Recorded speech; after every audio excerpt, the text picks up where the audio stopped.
Hola, muy buenas. El día de hoy continuaremos con nuestro programa de biología celular hablando sobre las mitocondrias y los peroxisomas.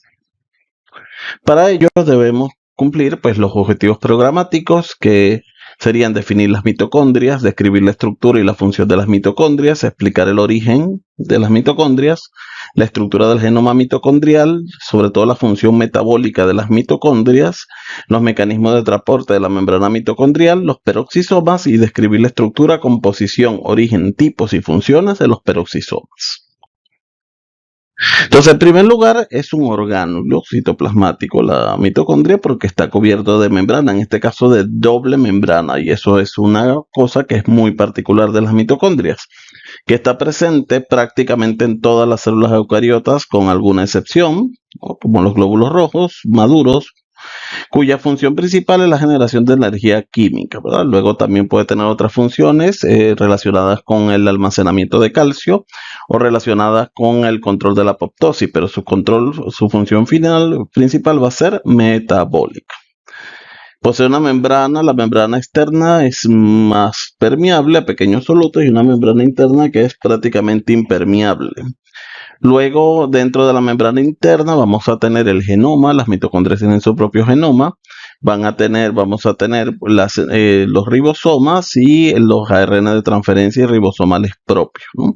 Luego, bueno, lo dicho, que participan en la homeostasis del calcio, la apoptosis y el metabolismo del hierro sulfuro, entre otras cosas.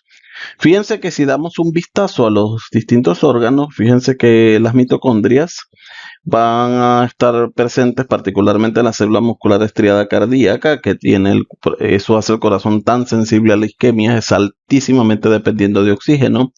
Luego en el hepatocito, que es una maquinaria metabólica, tenemos la célula muscular estriada esquelética, sobre todo las fibras tipo 2, pues recordemos que hay dos tipos de fibras musculares, las neuronas, van a estar muy representadas de mitocondria, los túbulos renales por la presencia, por la necesidad de energía, por la alta población de ATPasas que tienen. Luego, bueno, entre las que tienen muy poquitas estamos con el adipocito y los eritrocitos maduros que, como les decía anteriormente, prácticamente no poseen mitocondrias. Hablemos entonces de la arquitectura de las mitocondrias. Vemos que las mitocondrias van a estar compuestas entonces por una membrana externa, la vemos aquí más o menos, ¿verdad? Por una membrana interna que la podemos también observar, unas crestas mitocondriales que no son más que invaginaciones, procesos de invaginación de la membrana interna, lo cual pues permiten a la organela maximizar la superficie activa, porque recordemos que en estas crestas van a estar presentes las enzimas de la cadena respiratoria y eso va pues a maximizar el área en el cual una mitocondria puede producir energía. Y tenemos aquí la matriz mitocondrial, como decíamos antes, que va a estar presente el ARN ribosomal, los ribosomas en la mitocondria, el genoma, y las enzimas correspondientes al ciclo de Krebs, que se va a realizar pues aquí en la matriz de la mitocondria. Entonces, bueno, lo vemos ahora en un diagrama, ¿verdad? Vemos las dos membranas, los ribosomas suelen estar unidos a la membrana mitocondrial interna, vemos las crestas, ¿no?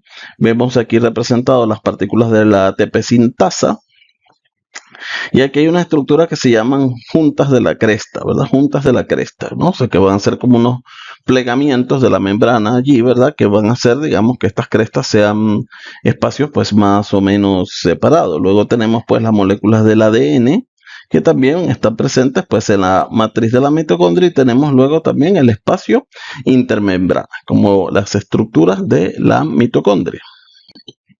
Entonces, las membranas mitocondriales, fíjense que la membrana mitocondrial externa, si las comparamos a los dos, va a tener presente el colesterol y los fosfolípidos. En la membrana mitocondrial interna va a ser muy particular, ¿verdad? No tiene colesterol prácticamente y está provista de un fosfolípido muy particular de esta membrana que es la cardiolipina.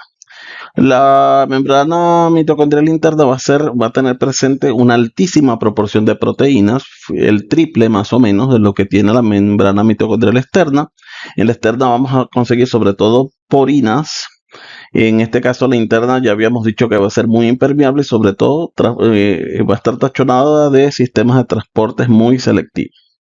Entonces tenemos la traslocasa externa que se llama TOM, en el caso de la membrana externa, ¿verdad? Y en el caso, pues aquí hay un error tipográfico, o sea, sería TIM, o sea, que es la traslocasa de la membrana mitocondrial interna, ¿verdad? Estamos hablando del complejo TIM.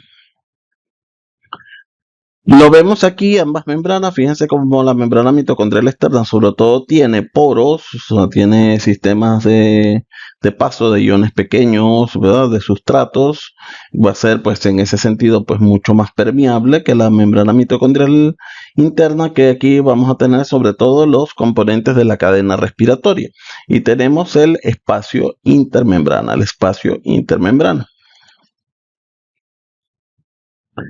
Vimos aquí lo que les decía antes de las juntas, ¿verdad? De las crestas mitocondriales, vemos la ATPasa, las ATPasas, vemos pues la membrana mitocondrial externa como está rellena de poros, vemos también cómo vamos a representar protones, hidrogeniones aquí.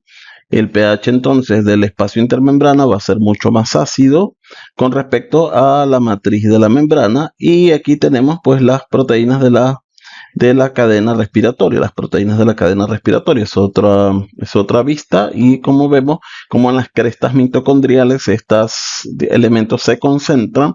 Entonces, digamos, eso nos explica un poco el proceso de invaginación de las membranas, porque pueden maximizar pues el área de superficie, el área de superficie donde, digamos, el proceso de generación de ATP se puede dar. Vamos a ver si hablamos de los ribosomas mitocondriales. Fíjense que el mitorribosoma, que le llamaremos, que es el ribosoma mitocondrial, es el menos denso de los tres, con 55S, a diferencia del bacteriano, que ya habíamos visto que era 70S, y del citosólico, que es 80S. Es un ribosoma muy proteico, o sea, bastante proteico, con respecto pues al resto de los ribosomas. Las unidades son distintas. Fijémonos que se tiende a parecerse un poco más al ribosoma bacteriano. Va a estar presente en la matriz y va a traducir a los genes mitocondriales, ¿Qué enzimas van a estar presentes dentro de la mitocondria? Bueno, de la matriz mitocondrial tenemos las enzimas del ciclo de Krebs, todo lo que forma parte de la cadena respiratoria y la fosforilación oxidativa en la membrana mitocondrial interna. En la matriz también se va a dar la beta oxidación, o sea, el proceso de degradación de los ácidos grasos. Se va a dar también el ciclo de la urea dentro de la mitocondria del hepatocito. Luego, pues, el metabolismo de aminoácidos y enzimas de transporte y translocación. Esto es presente, pues, en ambas membranas mitocondriales. Van a estar presentes, entonces, en ambas membranas mitocondriales. Para explicar el origen de la mitocondria, fíjense que hasta ahora tenemos un organelo que es bastante particular. En primer lugar, hemos visto que tiene una doble membrana, a diferencia de las otras organelas que normalmente pues eran membranas sencillas. La segunda característica que vemos en esta organela es que es relativamente grande, pues una mitocondria podemos estar hablando de hasta 2 micras de longitud, alrededor de 2 micras de longitud, y eso, bueno, la ubica más o menos en el umbral incluso del microscopio óptico, que puede llegar a verse. Pues de hecho en algunos sistemas de microscopía óptica puede llegar a verse, sobre todo cuando usamos contraste de fase. Tenemos también una organela que es autorreplicativa. Las mitocondrias no veremos que aunque las membranas mitocondriales se sintetizan en el retículo, pues digamos no vimos, ¿verdad? Habíamos visto la vesícula, los lisosomas, luego veremos los peroxisomas, que son organelas membranosas cuyas membranas vienen íntegras desde el retículo, o sea, son vesículas que vienen desde el retículo y el propio retículo endoplásmico las carga pues con su contenido enzimático, lo que sea que tenga. En cambio, la mitocondria, pues aunque la membrana se sintetiza en el retículo endoplásmico liso, como la membrana nuclear o como la membrana plasmática, pues no se puede decir que se originen a partir de vesículas del retículo endoplásmico, y que se puede decir entonces que es una organela autorreplicativa. O sea, todas nuestras mitocondrias son descendientes, pues digamos, de la primera mitocondria que tuvimos en nuestras madres. Otra característica que tienen las mitocondrias es que son de herencia materna. ¿Cómo se generó esta organela tan particular? Pues la teoría, y pareciera que es más que una teoría, que más gana adeptos en la teoría endosimbiótica. Fíjense que si vemos, tenemos una célula protoeucariótica que primero sufrió un proceso de invaginaciones de su propia membrana celular que compartimentalizó, pues digamos, alguno de sus espacios, ¿verdad? Para funciones particulares, como es el caso del núcleo. Tenemos el núcleo compartimentalizado, como ya lo vimos, y como es el caso del retículo endoplásmico, ¿verdad? Que también está compartimentalizado. Luego, esa mitocondria, esa célula protoeucariota, esa célula eucariótica fundamental, pudo haber hecho un proceso de fagocitosis de alguna bacteria anaeróbica. Aquí tenemos, digamos, una salida, una división con el caso de la célula vegetal, y esta bacteria aeróbica pudo haber conseguido algunas ventajas evolutivas de permanecer allí presente. Luego, pues, alguna cedió, digamos, alguno de sus genes, o la síntesis de alguna de sus genes al núcleo de la célula, conservó algunos otros, pero le dio capacidad, pues, porque era una bacteria aeróbica, le dio capacidad a esta célula eucariota fundamental de sintetizar su energía, pues usando el oxígeno, que es un mecanismo mucho más eficiente de producción de energía que la energía anaeróbica. Entonces, esto se habla que pudo haber sido el origen de las mitocondrias fundamentales. Entonces, ¿qué nos habla a favor de esa teoría endosimbiótica? Fíjense que tenemos que tiene un ADN propio. Ese ADN también es, o sea, las mitocondrias y los cloroplastos, que es el caso de las células del equivalente de la mitocondria que está presente en las células vegetales. Tiene un ADN bicatenario que es circular, que también es similar al de las bacterias, como ya hemos visto. Y la otra cosa es que no usan histonas, como ocurre en el caso de las bacterias. Sus ribosomas son sensibles a los antibióticos que normalmente se sintetizan para el uso de la bacteria. Tienen una doble membrana, con lo cual pareciera, digamos, y una doble membrana muy diferente. Ya no estamos hablando de las hemicapas, sino que tienen un doble sistema de membrana. La membrana externa parece ser, digamos, originada dentro de la membrana por la membrana citoplasmática que engulló, digamos, aquella célula procariota fundamental, y la membrana mitocondrial interna la que ella traía. Y fíjense que ambas membranas son ciertamente muy distintas, como hablamos antes, ¿verdad? Y tiene una reproducción autónoma desde mitocondrias preexistentes. Y las mitocondrias, si nosotros analizamos el ADN mitocondrial, quedan filogenéticamente emparentadas con las proteobacterias. De manera, pues, que tenemos bastante evidencia del origen procariótico de las mitocondrias. Analizamos ahora brevemente cómo es el genoma mitocondrial. El genoma mitocondrial, podríamos decir que está, bueno, va a presentar 13 secuencias que son capaces de codificar proteínas. Esas proteínas básicamente son las de la cadena respiratoria, la proteína de la cadena respiratoria y algunas enzimas de la fosforilación oxidativa. Sintetiza, pues, unas 22 moléculas de ARN de transferencia. Después entraremos un poco en esto.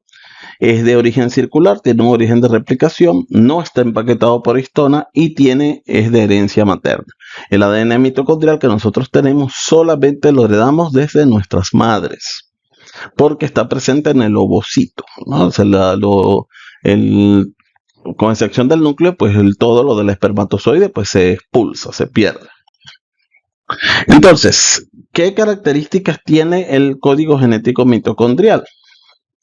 En este caso, en el código genético nuclear ya habíamos visto que sus codones de stop son UAA, UAG y UGA.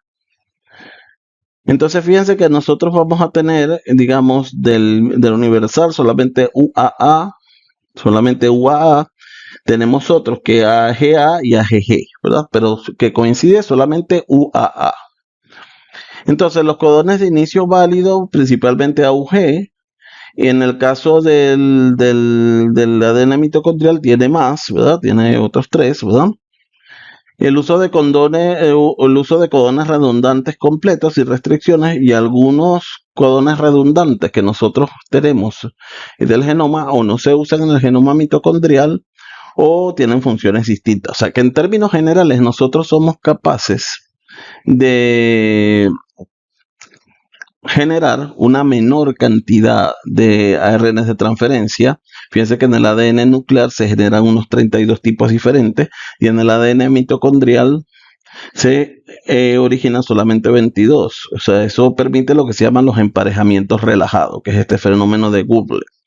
Entonces, lo que quiere decir este fenómeno de Guble es que el uracilo en el anticodón de la RNA de transferencia puede emparejarse con cualquiera de las 4 bases en la tercera posición. O sea, si yo tengo en el anticodón, tengo 2 bases y la tercera es uracilo, ese uracilo se puede emparejar con cualquiera de las otras 4, ¿no?